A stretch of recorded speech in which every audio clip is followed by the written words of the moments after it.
Hello. How are you? I'm very well, thank you. Congratulations, first off. Oh, can you hear me? I can hear you. Yeah, can you hear me? Yeah, everyone's starting to ring me now that I'm on the live thing. Oh, really? Yeah, it's typical, isn't it? Congratulations. That might happen a few times now. That's all right. That's all right. We're good. How you doing? I'm not too bad. I'm not too bad. Congratulations. Thank you. How you feeling? Yeah, I feel really good, you know. I feel amazing after Friday night. Yeah, it was a great win. Yeah, no, it was, you know, I was a little bit of pressure, you know, because I was worried that after how the Von Lee fight went, you know, I was worried that this one would be like a boring fight or something, you know. I was thinking this guy was going to try and take me down and just grind out a win, you know. So to actually end up outdoing the Von Lee fight, you know, I'm pretty pumped with that. Yeah, and it's gone viral as well. It's everywhere. Yeah, yeah. So what was the plan leading up to it? Because obviously, you know, title fights, every fight is important, but a title fight, it's that little bit different. You know, there's, as I said, there's a lot of pressure on your shoulders. So what was different for this camp, or was anything different? It was different in the sense that I didn't really have a fight camp for it because I just stayed in shape from the last one. So usually I'd have an 8-week camp, and after that last fight, I literally had 9 weeks. So if anything, for me, it was more just about maintaining where I was at 9 weeks ago. So yeah, you know, it was easy to keep the fitness there. If anything, it made the camp a little bit easier, you know, because I didn't have to I wasn't out of shape, you know, I just had to kind of stay in shape. And yeah, you know, obviously I thought he was more of a grappler, so I've done a lot more wrestling for this one, which paid off, you know, because I stopped him from taking me down and stuff. But yeah, you know, just the same usual training that I usually do. And if anything, just less intense this time because I was already fit. That's good stuff, man. That's good stuff. And you know what? Because I was like reading everyone's comments and stuff after it, and they were saying, like, you know, about him, that he just kept throwing, even though everyone was like, you know, you're going to get the finish. He just kept throwing right to the very end. Like, so fair play to him. You know, it was a great fight. Yeah, no, I said to him after, you know, I said I had nothing but respect for him. You know, he just kept coming, and you know, he hit hard. You know, he caught me a few times, and he put me under pressure. You know, so I'll give credit where credit's due. You know, he was a tough fighter. Every fight that you have, you seem to, like, you look more confident, like you look more professional every fight. Yeah. What has something changed? Are you, like, you know, working on your mental game? Have you got a life coach? What's going on? I do actually work with a guy called Rob, Mindsport Consulting, but I've always worked with him from the last couple of years anyway. But you know, I just think that, you know, I'm surrounded by good people now, and I'm in a good place mentally, you know. And yeah, you know, if you've got good people, if you're surrounded by good people and your training's well, you know, then come fight night, you know, as long as I've got my A game, then I know I'm going to perform. Absolutely. So when you were saying about working with a mind coach, that's something that kind of we are starting to hear a lot more of. You know, at a time there was only sort of like really kind of high-end professional fighters that were using mind coaches, like working on their mental game. Now we're starting to see a lot more, you know, maybe guys at the end of their amateur careers that they're about to turn professional, working with people. Do you recommend that? Do you credit that to as a kind of an equal? Do you include it as an equal part of your training camp or fight camp? Yeah, definitely. You know, I think if you fighting, to me, is 90% mental, 10% physical. You know, if you've got the best coaches in the world and you are a really talented fighter, but haven't got the right mindset, you know, on fight night, then all that skill means nothing, you know. So I definitely recommend that if anyone ever has any issues mentally, you know, and then they struggle to get in the right mindset, then definitely I recommend Mindsport Consulting. You know, this guy will definitely help take fighters to the next level, you know. Good stuff, good stuff. So what have you been doing, like, you know, since the fight? Eating, I Eating a suppose. lot. Yeah, a lot of food. I've probably had more calories in the last couple of days than I have had in the last 2 months. So yeah, you know, I'm getting a little bit sick and tired of it now. So I think I'm gonna go for a run tomorrow and start eating some vegetables. Good stuff. So have you been like parading the belt around? Yeah, you know, I've been I've got it right here. Good stuff, So man. Good stuff. my right shoulder is gonna be bigger than the left because I've just been Yeah. carrying it down on the right. We've got a couple of questions that are coming in, Nathaniel. Richard Cunningham says, congrats from Northern Ireland. Dylan Jackson says, hey. A question in from Zara Guliev. Hi, Lydia. I've got a couple of questions for Nathaniel. Can you ask him to go back to CW74 and that terrible arm incident with Steve McComb? How did Nathaniel feel about that? It was definitely one of those things that went viral in terms of the MMA video media sites, but I want to know, how did Steve feel about the fight and the incident? Can you remember back? Yeah, you know, I was gutted for Steve. You know, because obviously when we fight, we all want to win, you know. So of course I was ecstatic that I got the win, but you know, I was gutted for him that I don't ever want to see an opponent get hurt, you know. Fortunately enough, you know, a broken arm, I don't know how long it is out, but it's not career ending, you know. But yeah, you know, obviously I never want to see an opponent get hurt, you know. But I spoke to Steve after the fight, you know, and he was fine. He actually already had a metal plate in his arm, so obviously I had just kicked the weak spot, I guess. But you know, I saw him not long ago, and he seemed really good. You know, he was fighting again, which was a good thing for me to see. So yeah, you know, I obviously wish him all the best. But yeah, you know, at the time I was just obviously happy to get the win. Absolutely. Thanks for your questions there.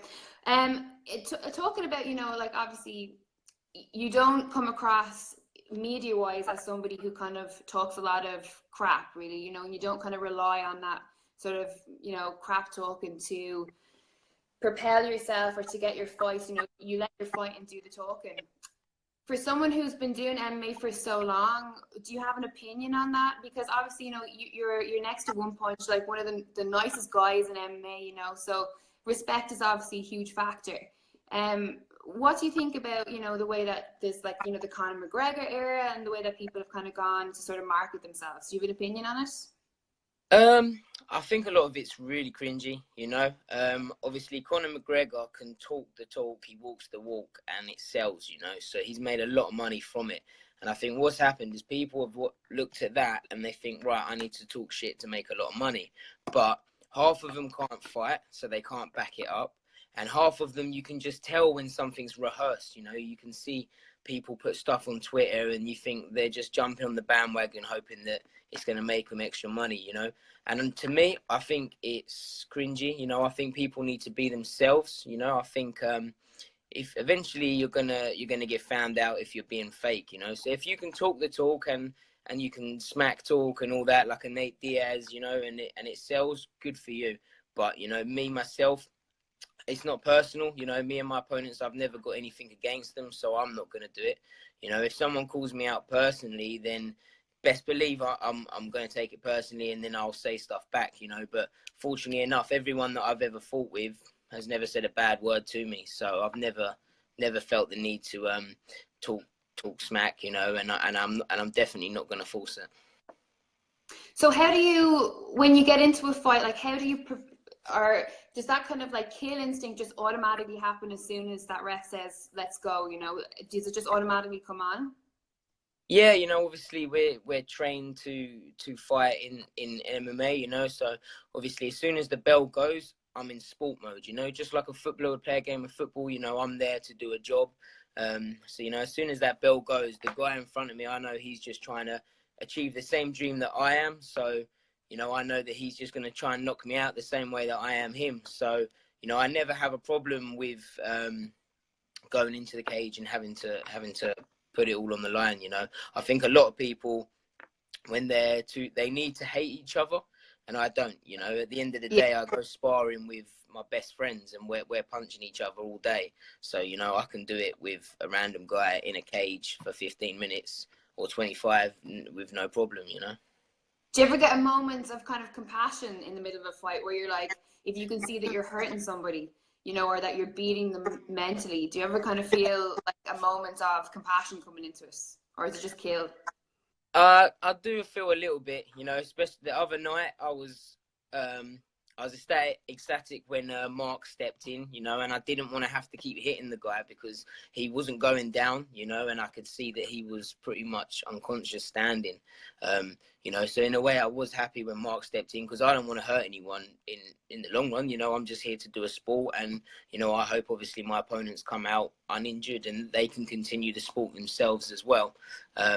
So yeah, you know, I do feel compassion in there for them, but that's not going to stop me finishing the fight.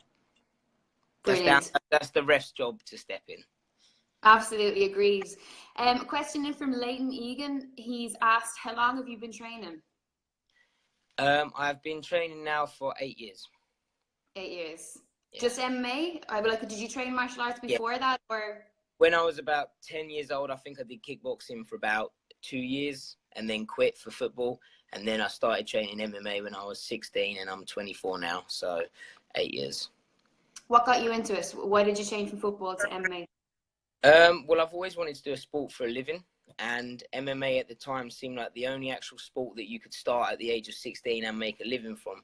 You know, footballers pretty much are making thousands at the age of 16.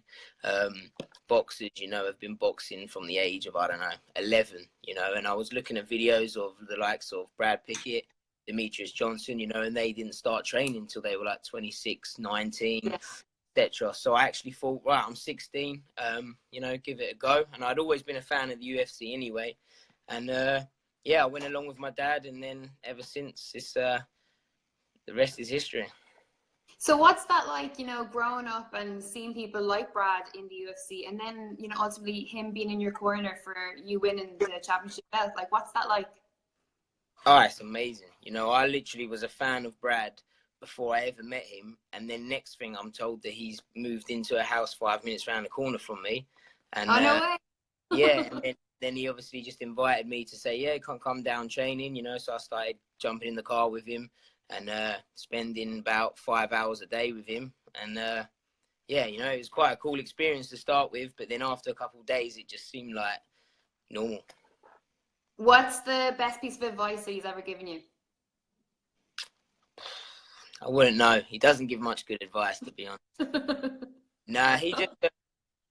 the best advice he probably gave me was, I think chase success and not money, because success brings money. Yeah, good stuff. I would agree with that 100%. Another question from Wayne Deacon Jones. Great win again, bro. One question. Will you ever change your name now that you're a lot more than a prospect? No, I get asked this question a lot. No, you know, I don't think I'll change it until I don't think I can change it until I'm #1 in the world. But you know, I've come to terms that I like the prospect. You know, no one else has it, and it's original. You know, so I think I'm going to stick with that for a long time now. Good stuff. So obviously, you know, Cage Warriors, you're the new Bantamweight champion. Is there anything set up for the future now? Like, you know, I know obviously you've just won, you've just fought, but you know, what's next for you? What's going to happen? I'm going to take a little bit of time out. Not too long, you know, just a bit of time to rest up and get my body back into 100%.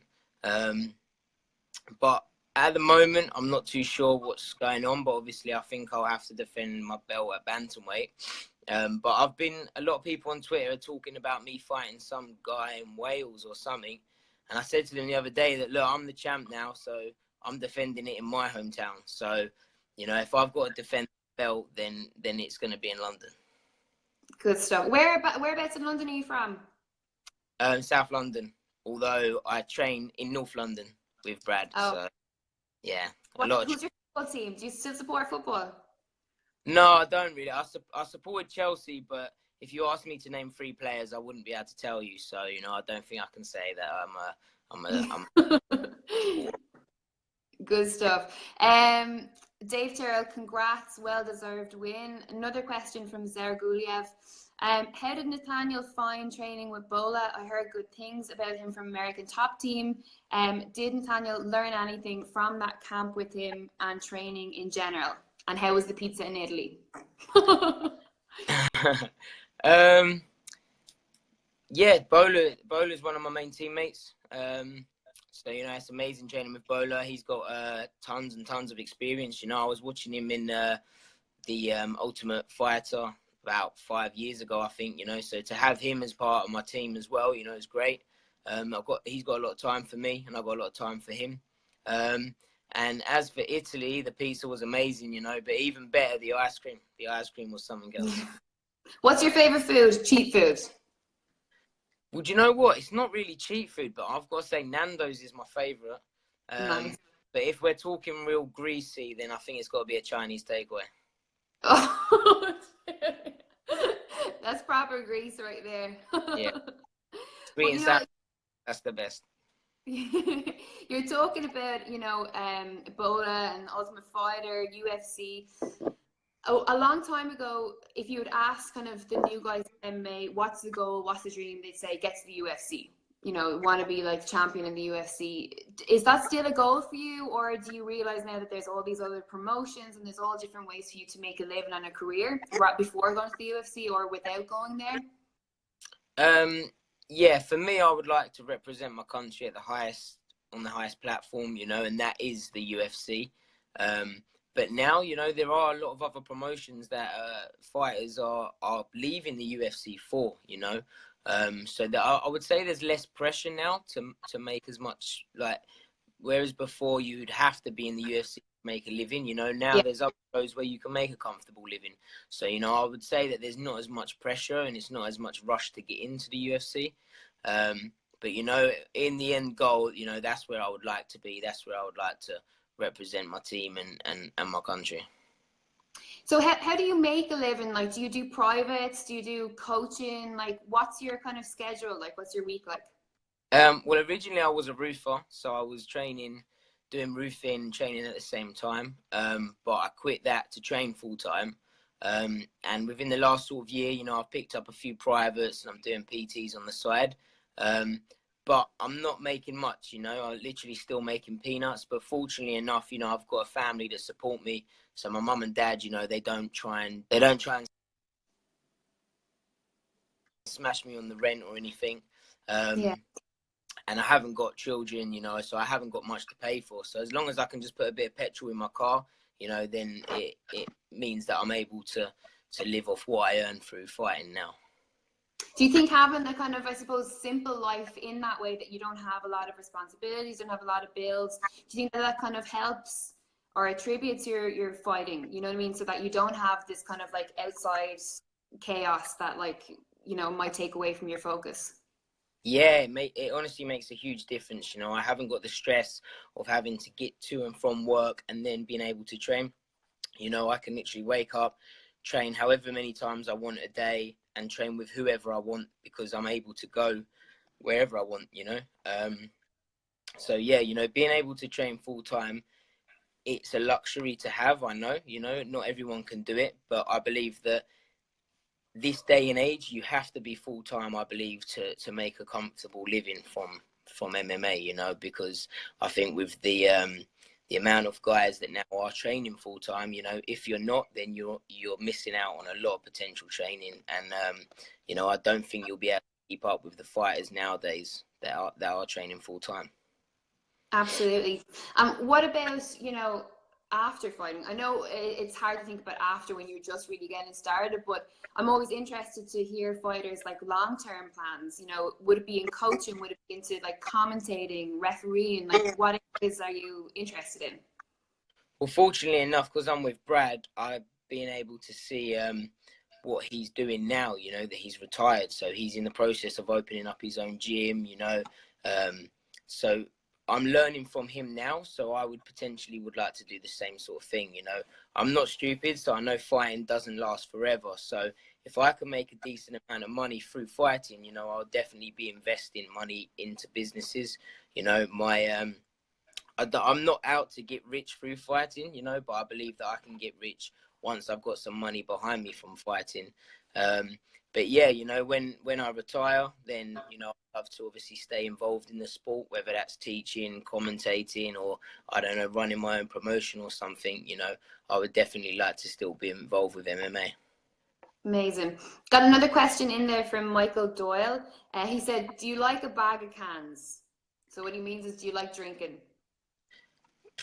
You know what? I don't really like drinking that much. But if I do drink, it's usually to get drunk. You know, Yeah. on a summer's day, I do like a beer, but I'm not one of those guys that can drink 10 pints in a day. You know, I'm not. I can't hack it. So So how yeah. often do you socialize? Like, how often do you get to kind of let your hair down and like, you know, go have a couple of drinks at mates? Well, I when I'm in fight camp, you know, not often. That's the Yeah. sad part of the sport, you know, because I've got to make weight usually, you know, and all that alcohol, it puts on too many calories. But I like my food, you know, so I go out for a lot of meals, you know, I go out with meals for a lot with my friends and stuff. But I'm more of a bit of a, I don't know, I would say an adrenaline junkie, you know. So for me, something I like to do if I'm socializing is like activity sort of things. I don't know, go-karting, paintballing, you know, motocross riding, that sort of stuff. I'm into that more than just going to a nightclub. Uh, so yeah, you know, I can't actually remember the last time I was drunk. So, you know, Well, that's a good thing. sounds That's a boring. good Sounds pretty boring. I know. No, it sounds responsible, Nathaniel. Okay, I'll tell you that. I'll say responsible. Another question there from Billy Cornell. Where did you start training and who with at the beginning of your career? I know Billy Cornell. That's my friend. That's where he's put that. Where did you start training? Originally, I was training at Nova Forza, and I don't know who I'm training with. It definitely wasn't a guy called Billy Cornell. So Right. One more question from Sarah. In terms of training and rest days, do you do anything different from when you first began to now? And a lot of fighters now are taking specific muscular therapy sessions, even the likes of massage chairs. If I'm not mistaken, you have one. Nowadays, I take a lot more rest than I used to. You know, back in the day, I would train all the time, 3 times a day, and if I could fit another session in, I was doing it. And you know, it takes its toll on your body. And it was the Mike Cutting fight that I went in definitely overtrained, and it made me think, you know, if you're as you can be as fit as anything, but if you don't turn up on the night with your A game, none of it matters. So from that fight, you know, I eased back a lot, done a lot less, because I think less is more. You know, it's quality, not quantity, and you know, through having more rest time, I definitely feel the benefits. And as for muscular therapy sessions, I have, luckily enough now, I have a osteopath who sponsors me. You know, guy called Neil, he gives me the treatment for free, you know. So it's great to have someone like him supporting me. You know, I'm spoiled in terms of that. And I'd say I do a lot of rolling and stretching and stuff. But yeah, you know, I don't have any sort of set muscular therapy sessions in itself. How important is sponsorship from people like that that will help you out with kind of, you know, your recovery and maybe nutrition and stuff like that? It honestly makes a huge difference, you know, to have people that can back you, even if they're not paying you, you know, for people that can save you money, because there's no way that I could afford treatment of people. You know, they probably would charge you about between £50 to £100 for an hour, and there's no way in a million years I could afford that. So for them to be doing it for nothing, you know, it makes such a difference. Cool, brilliant. Michael Doyle, fair play, best of luck with your career. And Billy's answering you there. Before I let you go, Nathaniel, what have you learned through the last 8 years of training MMA? I've learned that you can live the dream with no money, you know, and that I think a lot of people believe that you have to work a 9 to 5 stuff. And don't get me wrong, I know that if you've got things to pay for, kids, mortgage and stuff, then of course you've got to provide. But you know, you can make it work. There's always ways that you can make it work. And you know, for the last 8 years, pretty much I've been able to train full time while earning pretty much nothing, next to nothing. You know. Do you ever regret? Do you ever have a moment of regret where you're like, why didn't I just, you know, keep roofing or just do this part time? The last 3 weeks to a fight when I'm dieting hard, yeah. I would much rather be on a roof eating a bacon sandwich or something, sitting there with a salad, trying to burn thousands of calories a day. Yeah.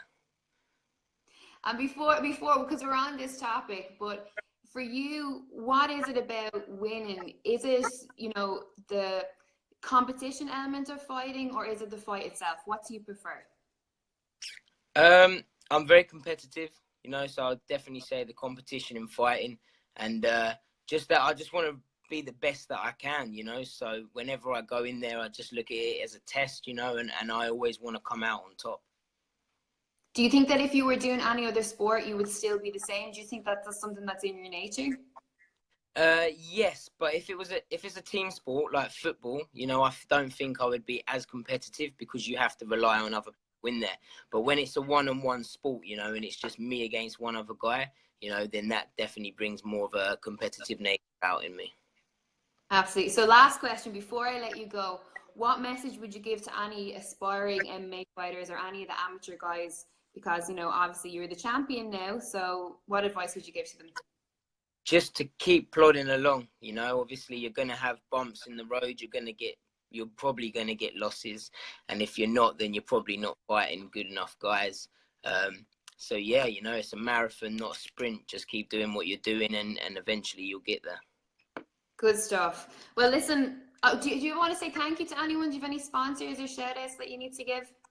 I'd just like to say thank you to everyone who's supporting me from the fight, and, you know, my team, my sponsors. But I'm not going to say them individually because I will forget some, and then Okay. trouble.